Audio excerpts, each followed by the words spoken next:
Hello, friends. Welcome to Type 56, the story of the SKS and AK-47 in China. I'm Jason Clower. This is a course about why the PLA deliberately chose and kept obsolescent weapons like the SKS carbine, and also why they devalued other weapons like their Type 56 AK.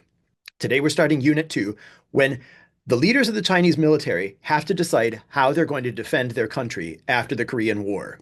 They've gone as far as you possibly can with an army composed of many soldiers in sneakers and rifles and not much else. They agree that they need to modernize the army. They're not quite agreed yet on what that will mean, what modernization will look like. And they have one other problem to solve before they can even get there. They have to figure out how much money they can spend on that project and also where it's going to come from. That's going to make for a lot of hard choices because in the accounting sheet of the Chinese Communist government at the end of the Korean War, there are a whole lot of liabilities and not very much in the assets category. First, let's pan out a little bit and just look at the Chinese economy in general. Never mind the economy of the communist government or their KMT rivals or anything like that. Let's just look at the land itself and what it can and can't produce. China is in terrible economic trouble now at the end of the Korean War, and truthfully, it has been for at least 100 years. China and its people have been afflicted by the scourge of war and a heck of a lot of other bad stuff for well over a century at this point. Just as an arbitrary starting point, I'm going to start with the Taiping Rebellion, that World War I sized civil war that took place in the 1850s and 60s, about contemporaneously with the US Civil War, that killed at least as many people as World War I did. Historians really have a hard time estimating the death toll in total from the Taiping Rebellion, but at the low end, it's 20 million. At the high end, estimates go as high as 100 million. That alone would cause a huge multi-generational crater in any country's expected economic development. But that's just the beginning. Already in the 19th century, there are places in China that are hard up against this Malthusian problem of the population being larger than the food supply, or pretty close. And so, just since we're painting with a broad brush to provide some context in a course that's ultimately about the 20th century and guns, it suffices for us to say that for the last century, China has repeatedly been ripped apart by wars, famines, diseases, brigandage, failed government, food supply problems, environmental damage, foreign invasions, civil war, conscription, raiding, burning, shelling, aerial bombardment, the looting of whole industries, occupation, and not just one political transformation, but more political transformations in more regions than I have fingers and toes to count them on. I haven't even mentioned the hyperinflation, currency instability, the introduction and collapse of currencies here and there, mass drug addiction, the use of opium as a currency, as one commenter pointed out. Not only were drugs being used quite a bit, but also they were filling a gap for a sort of currency-like thing that could hold value. And another dirty little secret, at different points, many, most, all of the different forces competing to govern pieces of China relied on drugs and the drug trade to fund at least a part of their operations. And if we think about China's workforce in, say, let's say the spring of 1953, as the Korean War is winding down, the workforce consists of, oh gosh, okay, a lot of dead people, men still under arms, we'll come to that a little bit later, veterans or civilian casualties who have been wounded in body or mind or both, turncoats or POWs from some opposing force who now are somehow to be rehabilitated back into communist-led Chinese society. But of course, nobody really knows their political loyalties on a large scale. They all need to be evaluated, assessed, watched, monitored. Some of them certainly will be, say, nationalist agents, saboteurs, or what have you. Some will be completely innocent, but who can sort the wheat from the chaff?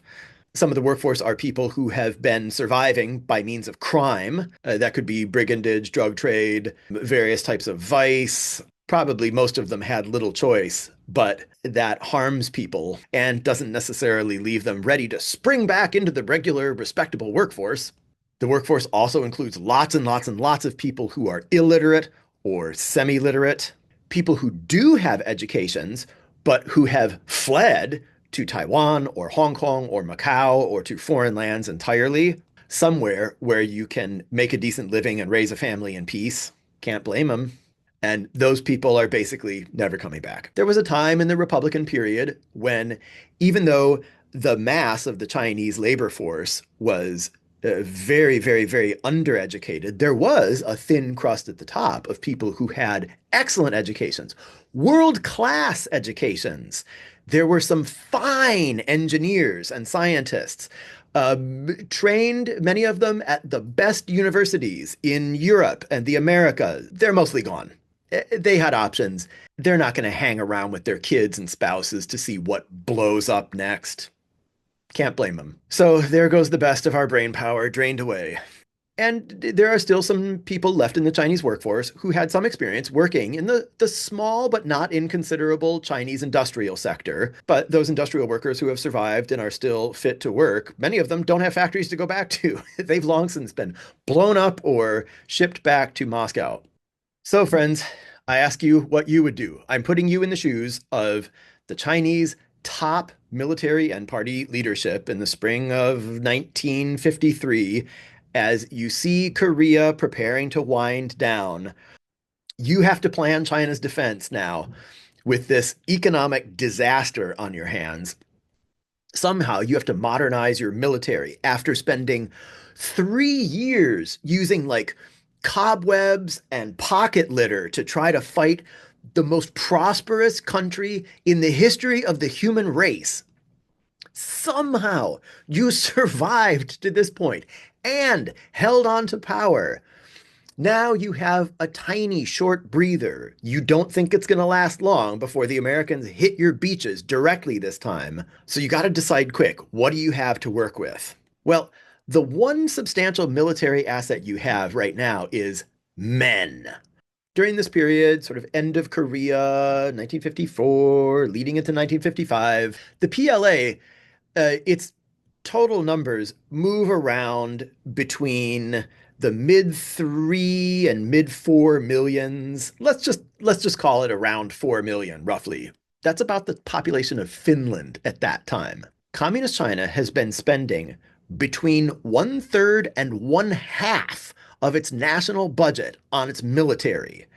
And much, I dare say, most of that money is going into the rice bowls. By one count, about one fifth of China's gross national product is going basically to buy rice, millet, corn, wheat buns, some oil, and soy sauce and vinegar, maybe some sesame seeds, occasionally a little bit of meat and vegetables, but not too much, to keep these men alive.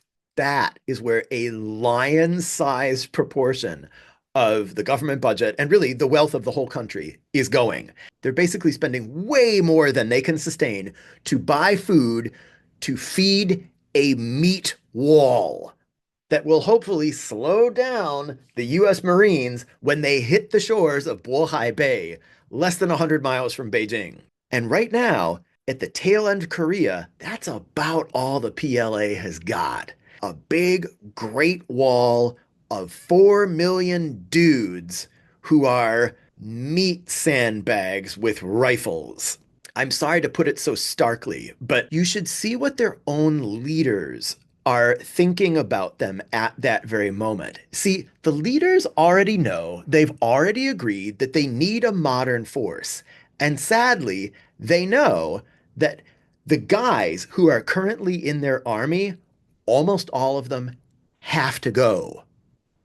Those 4 million guys they have in the ranks right now, they could march a mountain goat into the ground. They could and did fight to a stalemate an army that had 100 times more trucks per capita than their own army did.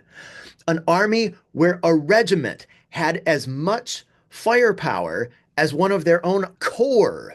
These incredible infantrymen who couldn't even read, most of them, much less operate a radio, much less calculate azimuths and artillery trajectories, or encipher something in a secure modern code, or drive a truck, much less work a tank, much less fight an armored battle. These amazing men with sneakers and shot out rifles and a few cartridges and a bayonet did more than any human being should be able to do. It was truly a case of ethos over arms.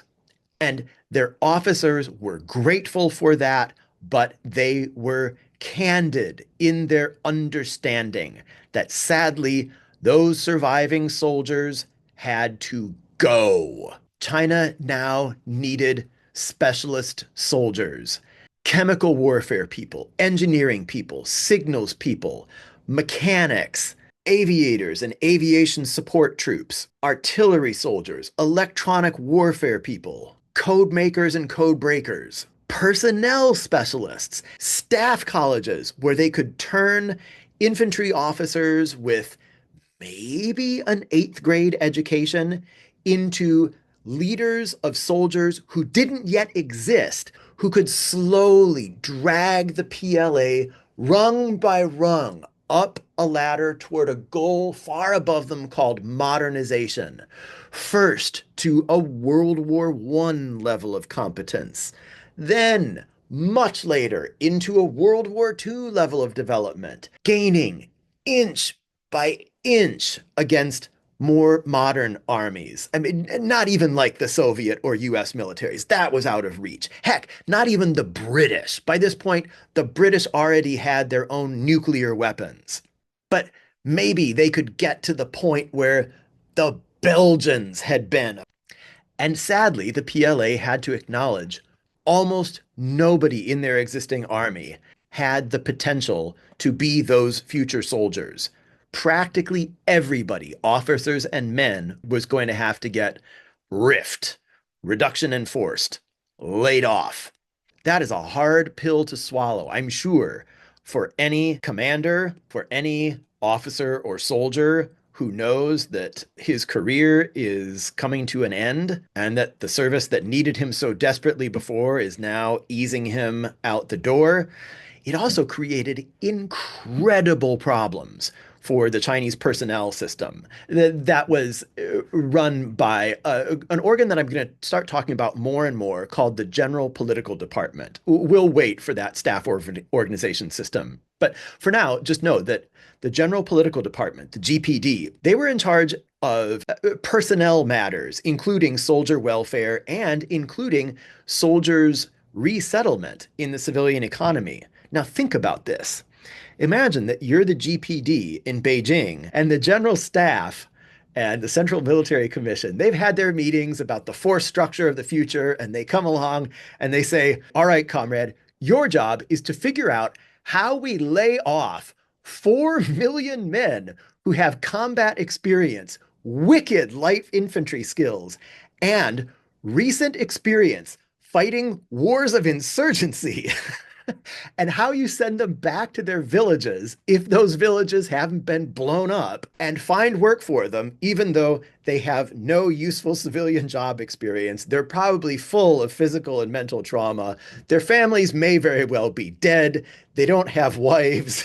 And there's maybe nothing at all waiting for them there. Good luck, comrade. Friends, at some point, I did a back of the envelope calculation.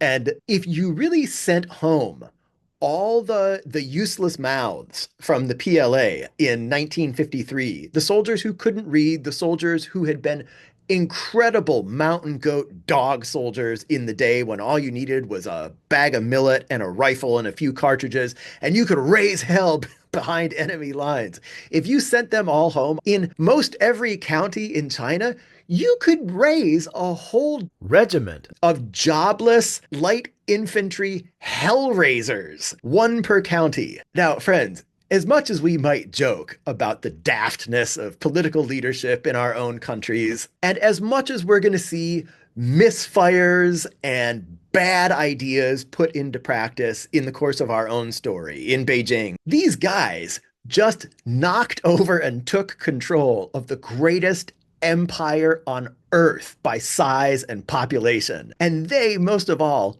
know how they did it by mobilizing illiterate peasant mountain goat warriors and turning them into insurgents to overthrow a government that wasn't taking good care of them.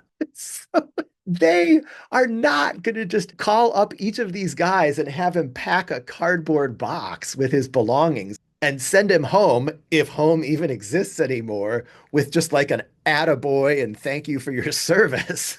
Aside from being immoral and horrible, that would be plainly suicidal. Now, at this point in the story, I should tell you how they solved that problem. I'm not going to do that right now for reasons of my own. But if you haven't figured it out already, in this grand epic, nothing goes as planned. So, in our coming episodes, we're going to see how this reduction in force fared in actual fact. As always in this story, there is a gap between what's supposed to happen on the whiteboard in Beijing and what actually happens on the ground in the companies. Until then, this has been Type 56, the story of the SKS and AK-47 in China.